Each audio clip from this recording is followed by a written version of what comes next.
Hello everyone, and welcome to the Pisces Guide to Pop Culture. I'm of course your host, TJ.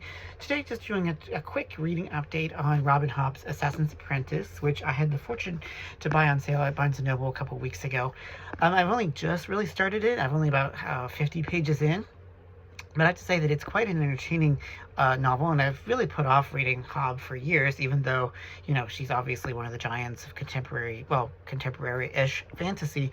But I have to, I love these kinds of stories. I love the world building that we're getting already, even within the first few chapters. I love the main character who has this kind of wry, almost dour perspective or voice that I think is really, kind of interesting. And I love the sort of glimpses that we get of court politics, of what's going on with the duchies and what's going on with the heir and all of this other stuff.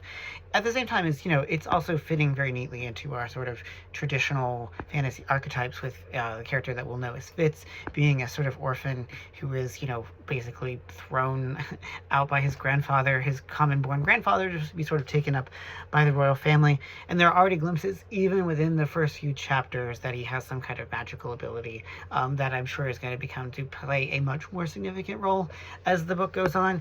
And I just, I've been hungering for, sort of traditional fantasy. I don't write a lot of traditional fantasy anymore. I write more in the romantasy vein, but I do think that there's a lot to learn from traditional fantasy stories. I think they still have much to teach us in terms of character development, world building, how to introduce your characters to this entire realm, how to build a convincing and compelling character.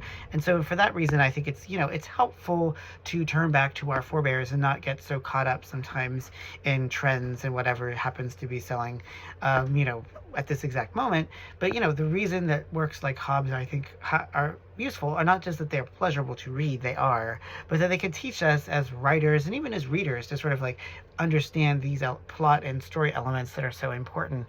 And as I grow and continue to develop as a writer, it's, it means a lot to me, and I take it very seriously, honing my craft by studying the masters. And I think that that's, an important skill, and it's important to do. It's important practice.